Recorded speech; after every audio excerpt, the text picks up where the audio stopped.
Namo Buddhaya. Salam sejahtera, penuh damai dan bahagia pemirsa Dhamma TV dimanapun Anda berada. Senang sekali saya Satna Dewi bisa menjumpai Anda kembali dalam acara Manage Your Mind.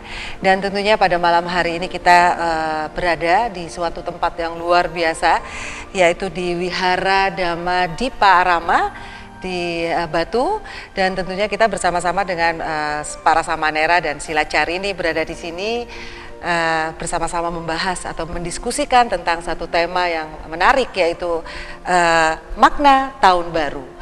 Dan kita kedatangan narasumber yang luar biasa. Beliau adalah, kita semua sudah tahu karena beliau adalah pendiri dari Dhamma TV, yaitu Bhikkhu Dhammawicaya Mahathera. Namo Buddhaya Bante, apa kabar? Namo Buddhaya, semoga sinar kebijaksanaan menjadi milik kita bersama.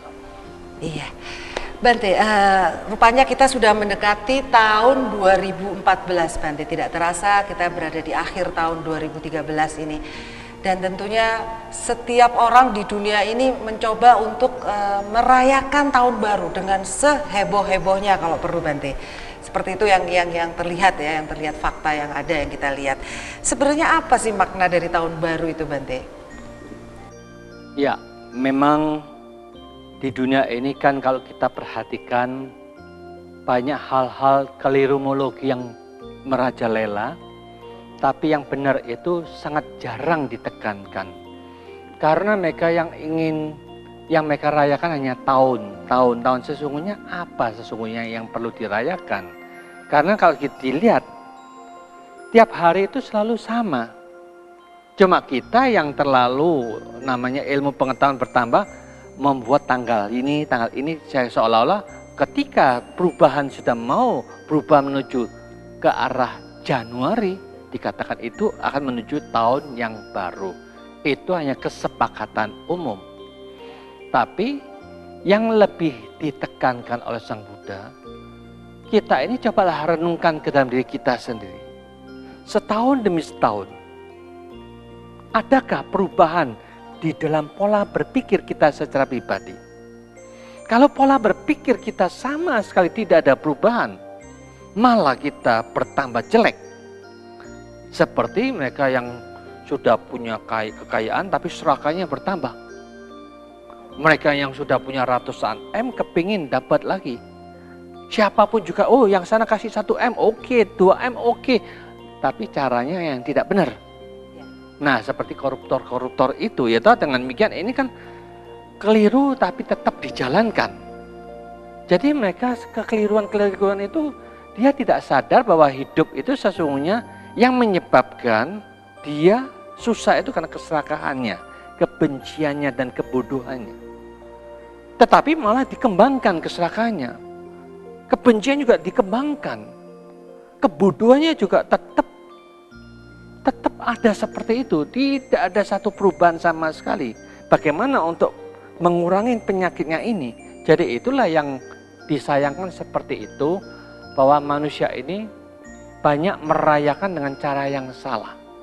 Maka yang benar itu memang seharusnya kita sebelum menginjak tahun baru itu 1 minggu penuh kita introspeksi, ikut melatih meditasi, ikut menyepi, melatih diri sendiri untuk mengevaluasi selama 11 bulan lebih itu apa saja yang telah kita lakukan, supaya tahun depan ini ada sesuatu yang lebih baru yang bisa kita kembangkan.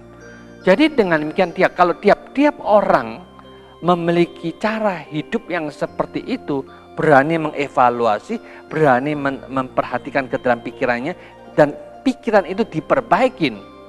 Wah, ini akan menjadi manusia-manusia yang luar biasa nantinya. Karena manusia kita yang ada di bumi ini yang menggerakkan itu cara berpikir mereka. Kalau yang cara berpikirnya salah, tetap dibiarkan salah, kapan benarnya? Nggak akan benar. Maka itu yang keliru-keliru itu harus mereka berani untuk memperbaiki sendiri. Bante, tadi kan ada yang namanya 3 kegelapan batin tadi, keserakahan, kebencian, dan kebodohan Bante. Yang melakukan ini tidak bodoh loh Bante, S1, S2, S3, profesor bahkan Bante. Bukan orang bodoh sebenarnya. Ya memang kalau dilihat-lihat, keserakahan itu dimiliki oleh semua orang. Maka dari itu kalau memang mereka pinter, keserakahannya tetap lebih kuat. Ini lebih serakah lagi daripada orang yang bodoh-bodoh. Karena dia pinter toh. Dibuat dengan sistematis yang begitu hebat, tidak akan torol, tidak kelihatan bahwa mereka ada korupsi di sana. Maka dari itulah yang dikatakan bahwa keserakahan ini tidak bisa diukur dengan gelarnya. Keserakahan ini harus dikikis sedikit demi sedikit dengan sungguh-sungguh. Karena di zaman Sang Buddha juga sama, sampai sekarang sama, nanti akan datang juga sama. Keserakahan itu tetap ada. Mengapa demikian ini? Karena ini sudah merupakan penyakit yang dominan dari tiap-tiap orang. Tiap-tiap orang sudah punya penyakitnya ini. Kecuali kalau mereka itu penyakitnya sudah berkurang 30%, dia sudah mencapai kesucian yang pertama, di sanalah dia sungguh-sungguh tidak akan melakukan kejahatan seperti itu. Karena di zaman Sang Buddha itu ada kelompok-kelompok yang selalu tiap hari itu membuat puja gawihara. Saya kasih uang 50.000 beli bunga ya. Misalkan uang 50.000 dia belikan bunga set dapat segini. Ketika dia sering datang ke wihara dengarkan ceramah Sang Buddha, pada satu hari dia mencapai pencerahan. Mengerti. Mencapai kesucian yang pertama. Besoknya itu dia beli bunganya 4 kalinya. Jadi uangnya tetap 50.000, dia dapat 4 kalinya. Jadi yang dikorupsi itu 3 bagian, yang 1 bagian yang dibelikan. Jadi korupsinya lebih besar daripada yang digunakan. Jadi itulah, sehingga dengan demikian keserakahan itu terjadi siapapun juga. Kecuali ketika dia sudah mencapai pencerahan, disitulah baru dia, penyakitnya sudah dikurangin, baru dia bisa jujur sejujur-jujurnya. Disinilah repotnya, memang tidak gampang. Proses berarti ya Bante, untuk bisa menjadi mengerti itu tadi Bante. Berarti suatu proses pencerahan itu tadi. Ya, itulah jadi ini karena mereka sudah memahami bahwa batin ini lebih berharga. Ya. Tapi dunia itu kan terbalik, uang itu lebih berharga. Sehingga dia rela berbuat jahat atas dapat uang. Jadi batinnya dikotorin tidak apa-apa. God is money toh Bante. Tuhan ya. Kita kan uang Bante. Ya, itulah mereka itu termasuk munafik semua ya toh. Sesungguhnya itu kan tanggal itu, waktu itu tidak ada batasan, cuma kita sendiri yang membuat itu toh, membuat perumpamaan-perumpamaan seperti membatas-batasin. Tetapi itu kan memang ada baiknya untuk membuat satu perjanjian. Karena hubungan kita dengan masyarakat, kita berjanji nanti kapan ketemu, kita berjanji mau apa ya toh. Ada yang mau perjanjian membuat apa, membuka perusahaannya, ada yang berjanji mau membuat ulang apa tuh, perkawinan dan macam-macam. Jadi dengan demikian tanggal-tanggal itu ada sesuatu kesepakatan bersama untuk menentukan waktu yang tepat supaya tidak menyimpang dari waktu itu.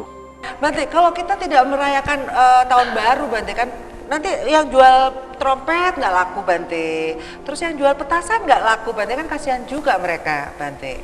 Sesungguhnya bukan kita mengatakan bahwa itu tidak laku, cuma kita kan harus memahami fungsinya, tujuannya, apa sih sesungguhnya kita mau merayakan itu gitu. Kalau memang tidak ada fungsinya untuk perkembangan spiritual kita, tidak ada fungsinya untuk mengembangkan batin kita, lalu buat apa? Membuang-buang waktu, membuang-buang duit ke sana yang tidak ada gunanya. Pemborosan aja. Ya mungkin doanya orang yang jual itu jangan banyak yang sadar, berarti nanti nggak laku ya. Ya baik, mungkin ada satu pertanyaan Bante, bagaimana sih manusia dalam periode waktu lahir, tua, mati menyelesaikan program-programnya atau memperbaiki kehidupan sebelumnya, sementara tahun terus berganti? Ya, memang sesungguhnya inilah yang dikatakan dilema dalam kehidupan sehari-hari. Kalau kita perhatikan manusia ini selama dia menekankan sesuatu yang di luar dirinya itu lebih penting, tidak ada satupun yang mengatakan yang ke dalam itu penting. Tetapi kalau mereka menganggap ada sesuatu yang lebih penting di dalam dirinya itu,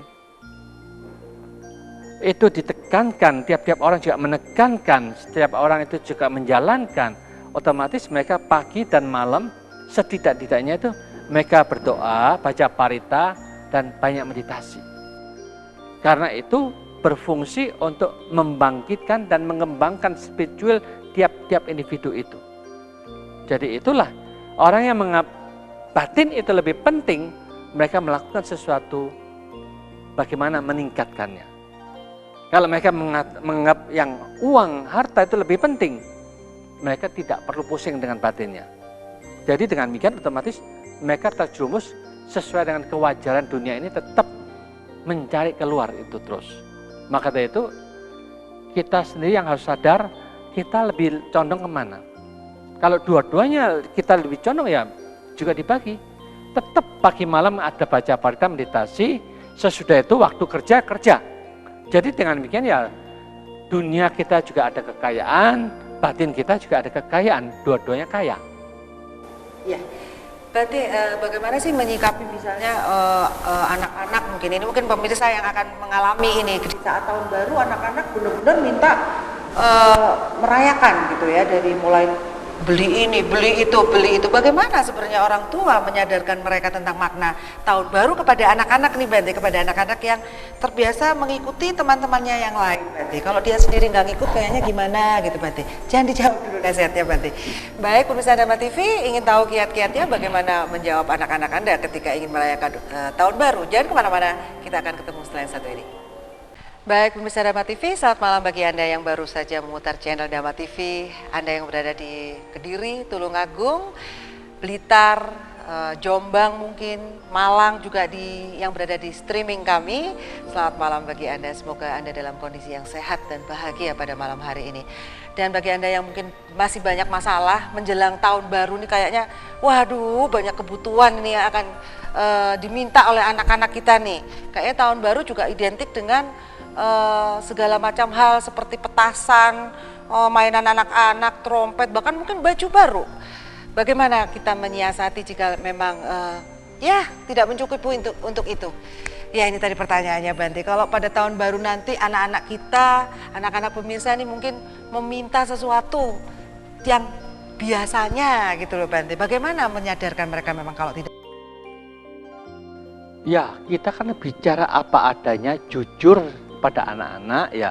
Untuk sementara kita orang tua keadaan seperti ini, keuangan cuma segini, tidak mungkin kita akan belikan macam-macam itu. Kalau kita belikan macam-macam itu, besok atau besok lusa uang untuk makan nggak ada, gimana? Apakah kamu mau kita belikan tapi besok lusa kamu puasa, nggak usah makan? Mau? Kalau mau ya oke, mama belikan.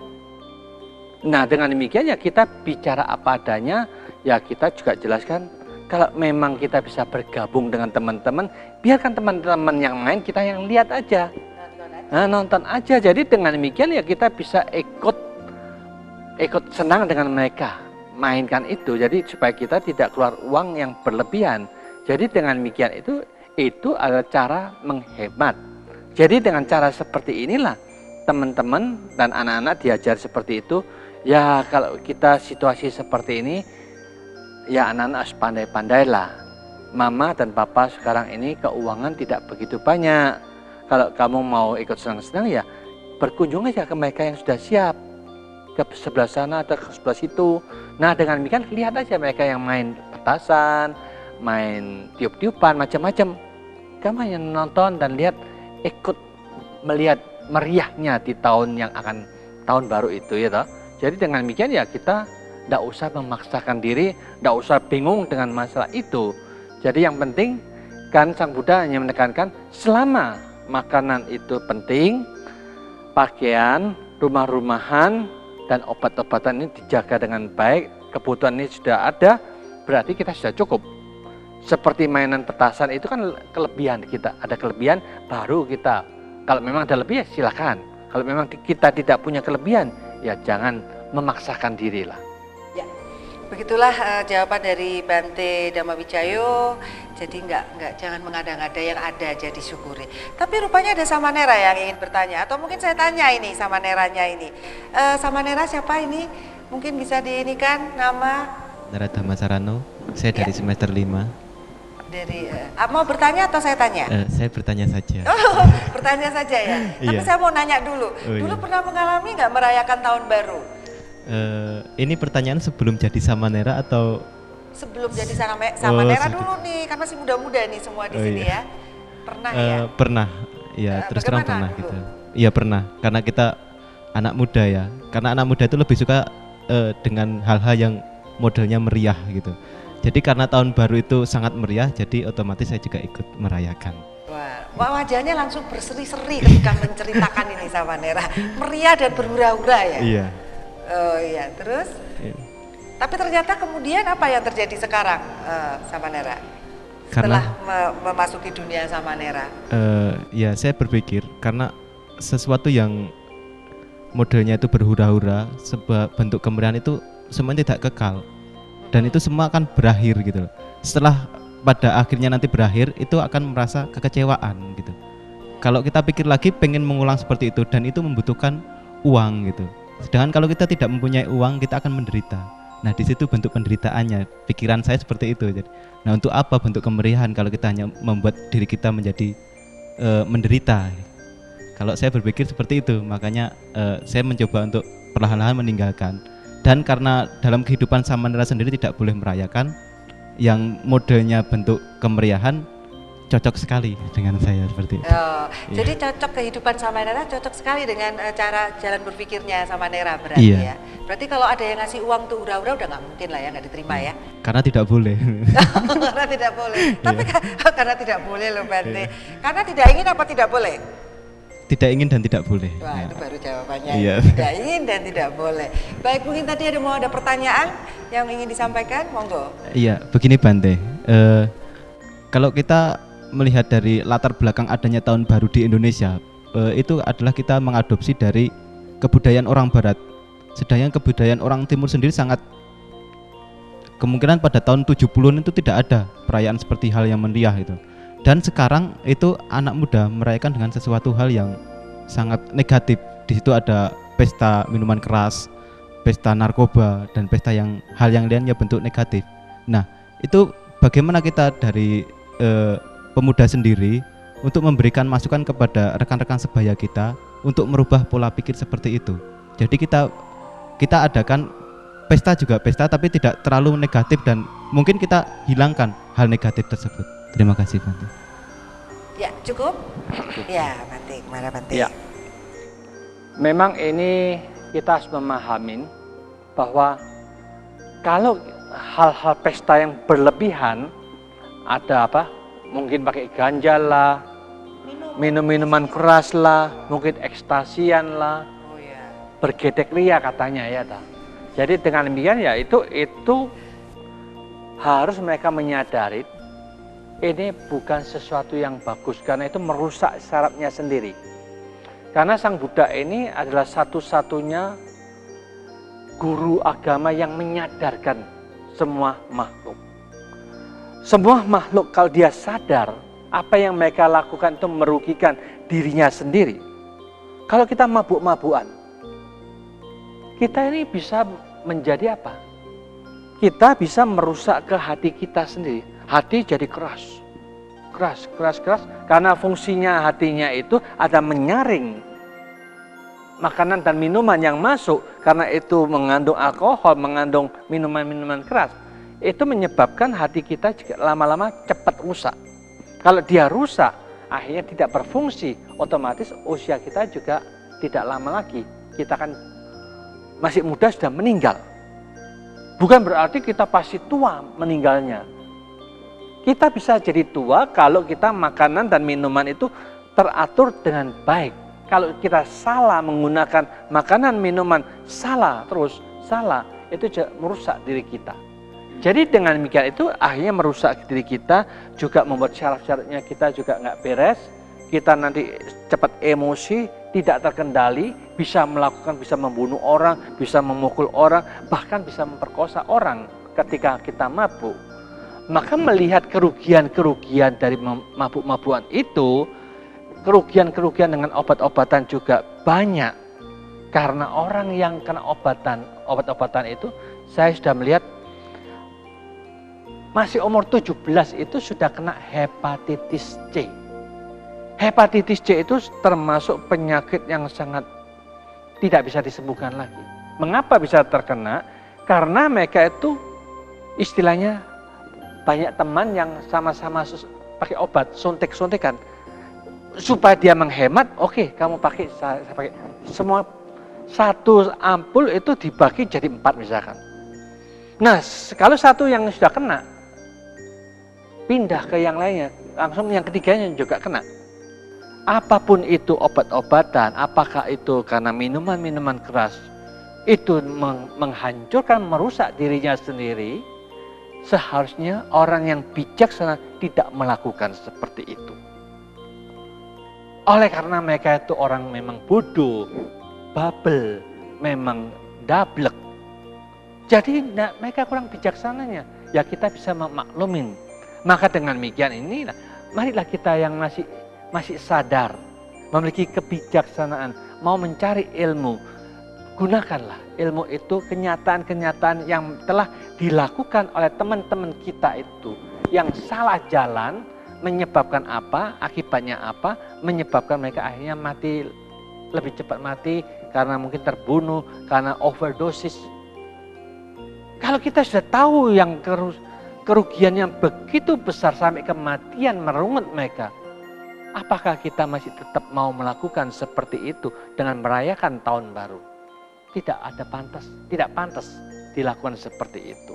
Maka inilah yang dikatakan menyadarin bahaya-bahayanya dan kerugian-kerugian dengan minuman-minuman keras, dengan obat-obatan.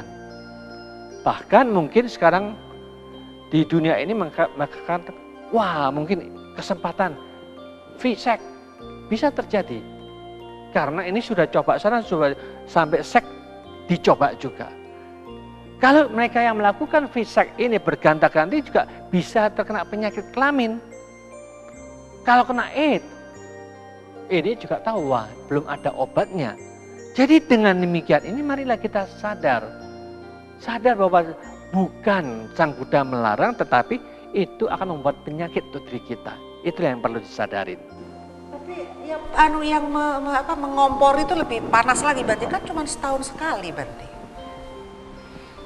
Ya setahun sekali, kalau sekali kena penyakit ya selamanya itu. Pas sekali itu tadi iya, ya, kena pula gitu sama daerah. Baik, pembicaraan semakin seru. Jangan kemana-mana karena kita akan melanjutkan pembicaraan ini setelah yang satu ini.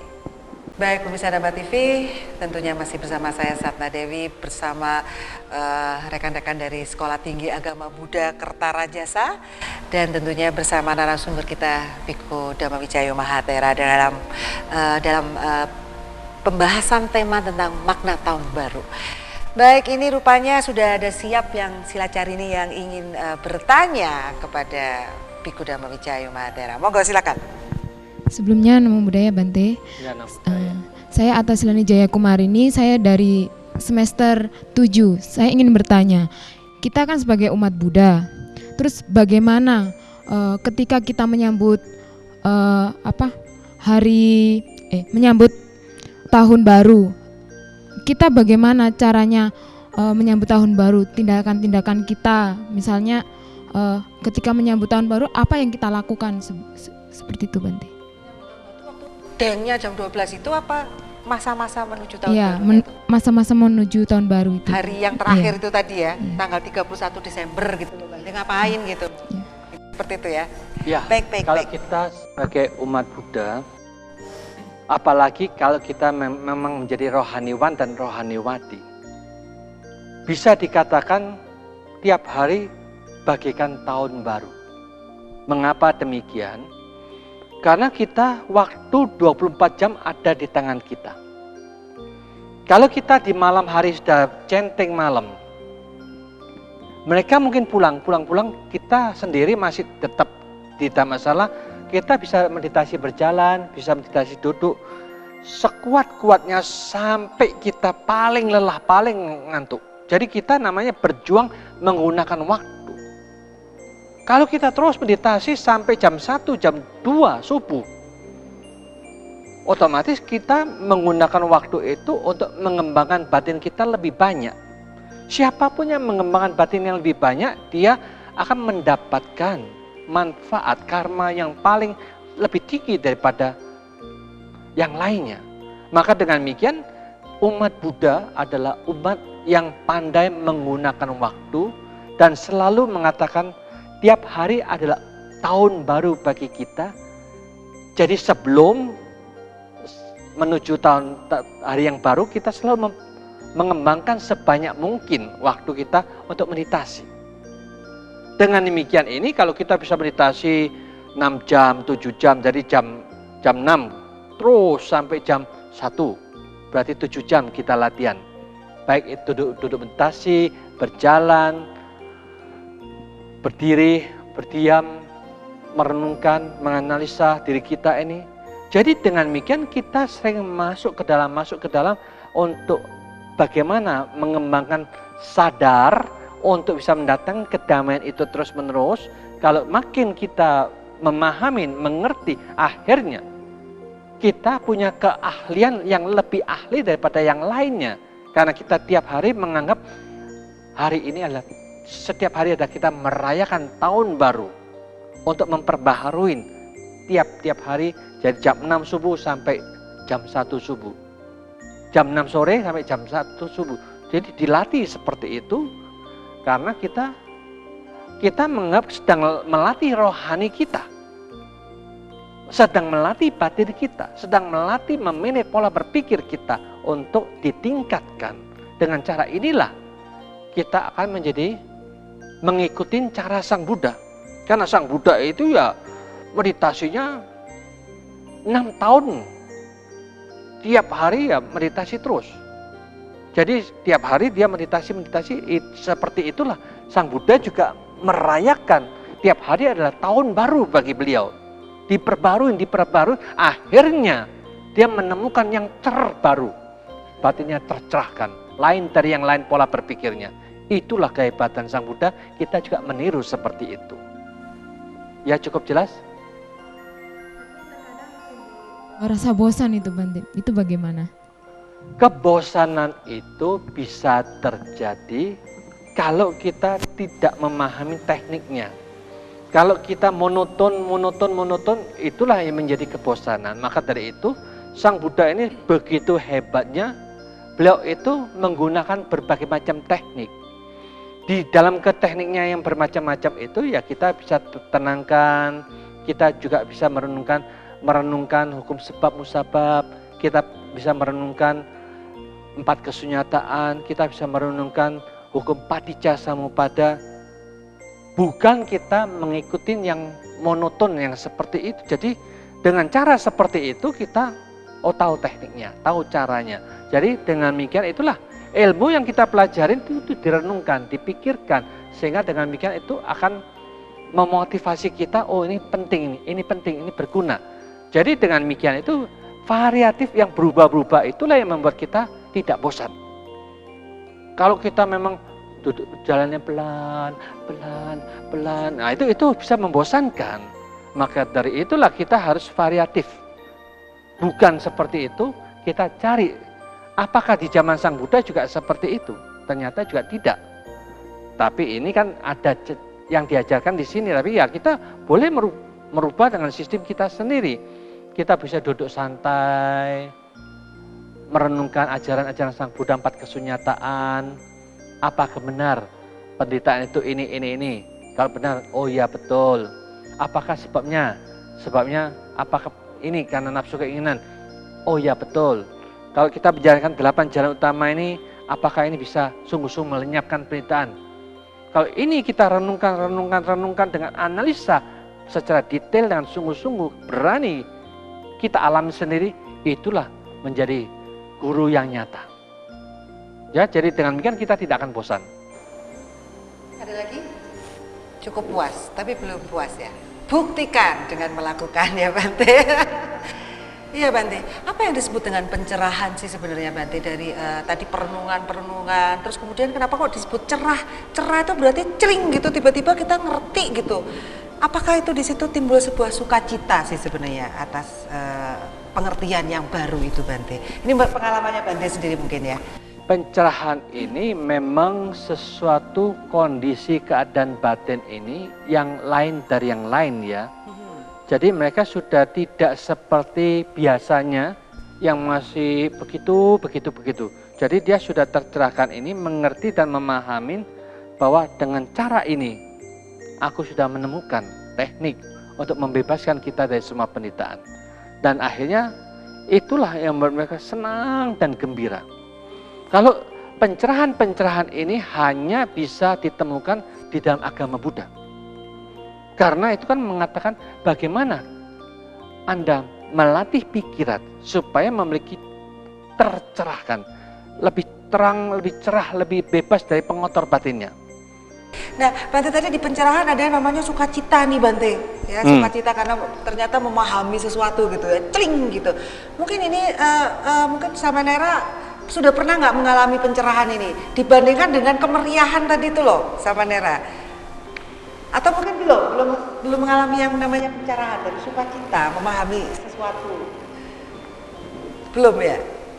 Masih dalam proses perenungan ya. Berarti tahun baru harus masih berlatih ya semuanya ya Bante. Ya, kalau semuanya ini yang hadir di sini tiap hari seperti itu dari jam 6 ikut chanting bersama, ikut berdoa bersama, sesudah itu bukan pulang langsung ngorok, tetap dilatih terus sampai jam 1, jam 2, mungkin bulan depan, 2 bulan lagi akan ada satu pengalaman-pengalaman yang lain. Karena mereka melatih, karena dalam melatih itu perkembangan batin kan meningkat. Dengan meningkat perkembangan batin itu kan mengalami yang macam-macam yang lainnya tidak pernah alamin. Kalau kita nanti mengalami hanya mimpi, ini mimpi sana, mimpi situ. Karena masuk janangor semua. Ini Samanera senior ini Bante punya pengalaman nggak di awal-awal ketika menjadi seorang Samanera gitu Bante mengatasi bosen ini itu gimana Bante? Ada yang puasa katanya Bante sampai nggak makan Bante, itu gimana Bante? Mungkin sesungguhnya kita ya memang sebelum jadi Samanera itu sudah punya trik juga latihan. Ketika liburan sekolah itu sudah latih sendiri, menyepi ke Bandung, menyepi ke Madiun, kita baca parita sendiri, kita meditasi sendiri, memperbanyak semua. Demikian juga ketika sudah jadi Samanera, memang saya sih tidak perlu ngintip Samanera biku yang lain itu gimana, nggak perlu. Mereka mungkin masuk kamar ya kita tetap aja tidak masalah, meditasi berjalan, duduk santai-santai, duduk meditasi, sekuat yang aku bisa lakukan. Jadi dengan demikian kita lain, melakukan sesuatu mengikuti jejak Sang Buddha. Sang Buddha berjuang dengan sungguh-sungguh selama 6 tahun. Kita sebagai murid ya harus ikuti cara seperti itu. Kecuali nanti Sang Buddha punya istri banyak juga, Anda akan tiru, punya istri banyak ya dong. istrinya satu aja ditinggal Bante. Lah ya itulah. Jadi itu membuat motivasi ya Bante ya. Kita lanjutkan pembicaraan sebentar. Ini kalau pengalaman sendiri mungkin lebih seru ya. Baik pemirsa Dhamma TV, jangan kemana-mana karena kita akan lanjutkan perbincangan kita setelah yang satu ini. Baik pemirsa Dhamma TV, tentunya masih di acara Manage Your Mind bersama saya Sapna Dewi dan Biku Dhammawijayo Mahathera beserta rombongan Samanera dan Silacarini dari Sekolah Tinggi Agama Buddha Kertarajasa.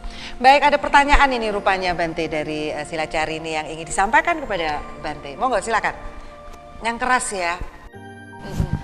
Sebelumnya saya ucapkan nama budaya Bante.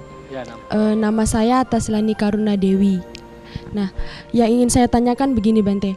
Kami semua di sini merupakan calon pendidik atau calon guru seperti itu Bante. Kemudian apabila kita melihat para pemuda zaman sekarang itu memaknai tahun baru itu dengan seperti tadi yang dikatakan oleh Samanera Dhammasarano dengan berfoya-foya seperti itu Bante. Kemudian bagaimanakah atau adakah kiat-kiat agar kami para calon pendidik ini bisa mengajarkan anak didik kami yang nantinya ketika mereka sehingga mereka dewasa itu mereka bisa memaknai tahun baru itu dengan lebih baik seperti itu Bante, dengan tidak berfoya-foya. Adakah kiat-kiatnya seperti itu Bante? Terima kasih. Ya, kiat-kiatnya itu kita harus seringkali memberikan Sigalo Wada Sutta, yaitu apa kerugiannya kalau kita sering mabuk-mabukannya, itu dijelaskan, diuraikan. Apa kerugiannya kalau kita bergadang, ya toh? Apa kerugiannya kalau kita berfoya-foya? Jadi dengan demikian itu kita jelaskan di dalam Sigalo Wada itu, ini bahayanya, ini kerugiannya kalau kita melakukan seperti ini, seperti itu. Terus menerus kita uraikan, kita jelaskan kepada siswa-siswanya nanti. Jadi dengan demikian itu akan menyadarkan mereka, oh ternyata guru saya sudah mengatakan kalau kita mabuk itu bahayanya tuh ini. Kalau kita merokok itu bahayanya juga demikian dan begitu. Kalau kita obat-obatan bahayanya ini dan macam-macam. Jadi dengan memahami kerugian-kerugian itu sudah dimasukkan waktu mereka masih kecil, waktu mereka sedang belajar, dia tidak akan melakukan seperti itu. Bukan ditakut-takuti, kalau kamu begini-begini masuk neraka. Tidak perlu. Itu cara orang yang tidak memiliki pengetahuan, menakut-nakuti masuk neraka. Kalau kita, Sang Buddha itu mengetahui, maka itu pengetahuan ini diberikan juga pada mereka. Ini loh bahayanya, ini loh kerugiannya kalau kamu mabuk. Ini loh kerugiannya, ini loh bahayanya kalau kamu suka berganti-ganti pasangan hidup misalkan. Ini loh kerugian dan bahayanya kalau kamu sering obat-obatan. Jadi dengan demikian ini kita jelaskan secara ilmiah. Ketika kita sudah menjelaskan dari sekian puluh orang, ya otomatis ternyata masih ada 1-2 orang yang dablek nakal, tetap melanggar, itu ya hak mereka. Kita sudah berusaha sebaik mungkin, tapi pasti masih ada yang namanya wong dablek ya toh. Ya sudah, kita tidak bisa apa-apa, sudah karmanya masuk begitu, biarkanlah mereka berproses apa adanya. Jadi kita sudah berusaha mengikuti Sang Buddha untuk menjelaskan. Karena juga ada satu umat yang dari Malang juga begitu. Dulu dia datang ke sini, namun saya, Bante, anak saya ini semenjak usia 15 tahun sampai sekarang ini sudah 17 tahun, dia sukanya itu berfoya-foya lah, main judi, punya teman yang tidak baik lah, ya mabuk-mabukan juga, malas kerja. Saya bingung, Bante, saya sudah tanya orang pinter sini, orang pinter sana, orang dukun sana, semua tanya, waduh, sudah ini penyakit, sudah kanker, sudah di-4 mereka bilang gitu, tidak bisa disembuhkan. Lalu ibunya datang ke sini, tanyakan dengan cara yang sama. Menurut Bante gimana, Bante? Saya katakan begini, selama dia mengatakan apa yang dilakukan itu mabuk-mabukan, main judi, main wedok, berkeluyuran, bergaul dengan orang-orang yang tidak baik, itu merupakan surga yang sungguh-sungguh surga dan tidak memahami bahayanya, kerugiannya. Tidak ada satupun yang bisa menunjukkan dia memang tidak akan bisa merubah. Tergantung siapakah yang mampu menunjukkan jalannya, bahayanya dan kerugiannya dijelaskan dengan detail, dan dia memahami dan mau mengikuti cara yang dia inginkan, akan bisa berubah. Akhirnya dia berusaha dibawa ke wihara, nolak pada satu saat dia datang, karena pas hari ulang tahunnya ke-17 dia mau datang. Ya sudah, waktu ulang tahunnya dia sudah datang, Bantenya mau blessing, hanya blessing aja. Saat itulah kita jelaskan bahwa bahayanya, kerugiannya dengan jelas panjang lebar. Sesudah itu kita tidak nyalakan, kita jangan menyalahkan, kita jangan membodoh-bodohkan. Kita katakan, kamu sesungguhnya tidak salah. Mungkin kamu anggap itu bahagia, tapi ada kebahagiaan yang lebih murni, yang lebih tinggi nilainya. Ini loh cara meditasi. Ayo kita meditasi. Karena kita sudah menunjukkan kerugiannya, bahayanya itu, lalu kita ajak dia meditasi. Dia mendapatkan ketenangan, kedamaian. Semenjak itu besok saya ajak, ayo kalau ada waktu kamu datang ya ke wihara. Mau tuh, tiap malam dia datang ke wihara, ikut baca peta, ikut meditasi. Nah semenjak itu dia berubah jadi lebih baik. Maka dengan demikian ini tidak ada satupun yang di dunia ini tidak bisa berubah, itu omong kosong. Itu tergantung apa yang diisikan dalam pikirannya. Kalau diisikan dengan cara yang salah, tetap salah yang ada, dia tidak akan bisa berubah. Kalau ada yang bisa menunjukkan, ini loh kesalahan kamu, ini loh dari kesalahan kamu, menimbulkan kerugiannya, bahayanya seperti ini, dan mengena pada dirinya itu, dia bisa berubah. Dan kita kasih tunjuk jalan, ayo meditasi bareng, ini adalah jalan membuat kamu yang kamu cari, ingin damai dan bahagia. Ayo bareng. Akhirnya dia menjalankan, dia mendapatkan, dia bisa berubah. Ya, cukup mengerti? Ya, silakan yang mau tanya lagi. Namo Buddhaya Bante. Ya, Namo Buddhaya. Saya Atasilani Panyasirini. Saya ingin bertanya, kami semua yang tinggal di wihara, di sini kami selain sebagai wiharawan, wiharawati, kami juga sebagai mahasiswa. Nah, bagaimanakah cara yang bijaksana dalam pelatihan kami sebagai wiharawan dan wiharawati dan juga sebagai seorang mahasiswa, sedangkan terkadang sebagai mahasiswa kami juga mempunyai banyak tugas-tugas yang harus diselesaikan. Bagaimana caranya agar kita bisa mengimbangi antara pelatihan sebagai wiharawan, wiharawati dan juga sebagai mahasiswa? Demikian. Gimana sikapnya? Terima kasih. Ya, jadi sebagai mahasiswa dan sebagai wiharawati, bagaimana sih Bante menyeimbangkan antara latihan sebagai seorang wiharawati dengan yang sebagai mahasiswi seperti itu loh Bante? Gimana caranya menyeimbangkan, menata ya sebenarnya, menata waktu seperti itu ya? Sesungguhnya ini memang kalau di Thailand itu sangat banyak ya. Di Thailand itu semenjak mereka SD aja mereka sudah jadi samnera atau menjadi silacarini ini sejak SD. Daripada mereka yang yatim piatu, ya mereka masuk langsung ke wihara jadi seperti itu. Jadi dengan demikian itu bisa dijalankan karena siapapun yang menjalankan sambil belajar, sambil melatih, sambil menjalankan tugas di wihara ini, segala sesuatu yang positif, yang baik, ya itulah keseimbangan sudah terjadi di dalam diri kita. Maka dari itu kita ini sebagai seorang yang melatih, mengembangkan batin, memang akan lebih bagus kalau kita itu memanfaatkan waktu kita sebanyak-banyaknya, sekuat kita, semampu kita. Karena siapapun juga yang mau maju, di dalam bidang manapun juga, terutama di dalam batin kita, yang penting itu makanan harus dikurangin. Tidur juga dikurangin, meditasi diperbanyak. Ini adalah untuk rohaniwan dan rohaniwati. 3 poin ini kalau bisa dikembangkan, dijalankan dengan sungguh-sungguh, ini mereka ingin maju spiritualnya. Kalau kita sebaliknya, maka diperbanyak supaya kenyang, untuk persiapan nanti malam nggak makan lagi, biar ada isinya gitu. Itu akhirnya kita ngantuk, nggak bisa apa-apa nanti. Ya, ya.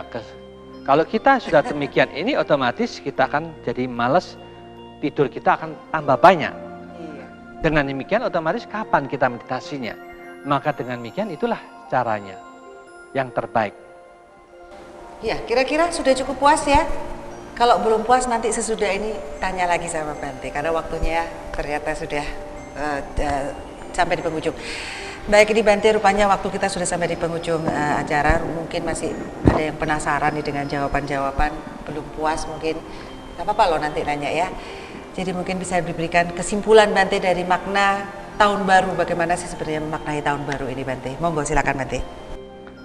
Para pemirsa Tamat TV yang berbahagia, tahun demi tahun selalu kita peringatin.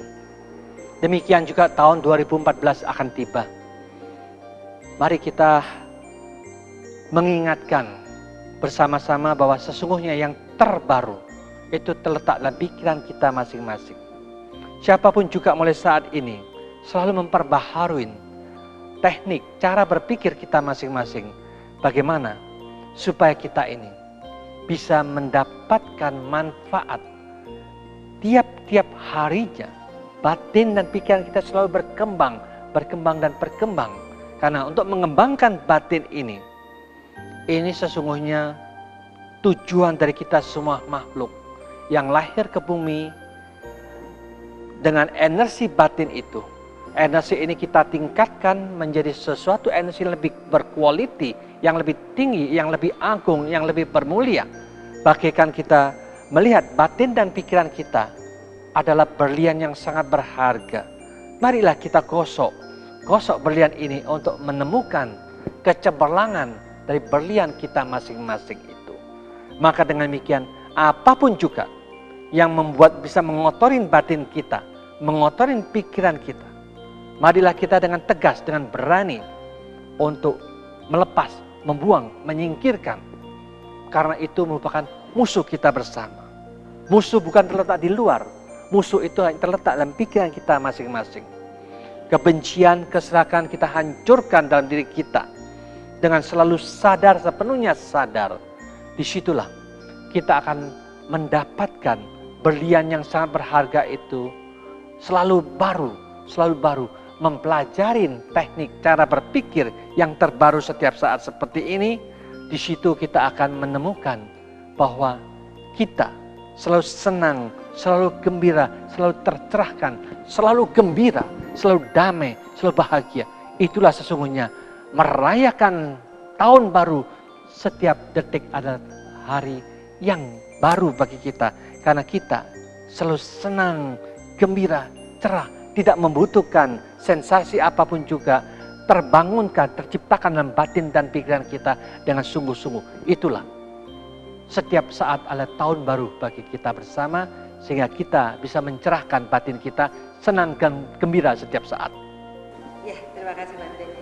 Baik, pemirsa Dharma TV, rupanya untuk mendapatkan kemeriahan dan sukacita kita tidak perlu harus membakar petasan atau membeli trompet. Dan di terminologi Buddha ada suatu cara yang kita akan dapatkan seperti itu tanpa harus membuang-buang uang seperti itu. Penasaran? Ya dibuktikan saja.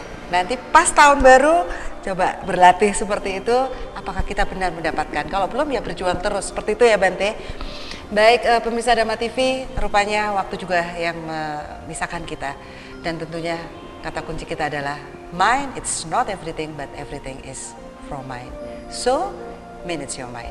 Saya Satna Dewi beserta kru Dharma TV mengucapkan banyak terima kasih atas perhatian Anda dan mohon maaf jika ada salah kata pada malam hari ini. Dan kata akhir saya adalah Sabe Sata Bawantu Sukitata. Semoga semua makhluk berbahagia.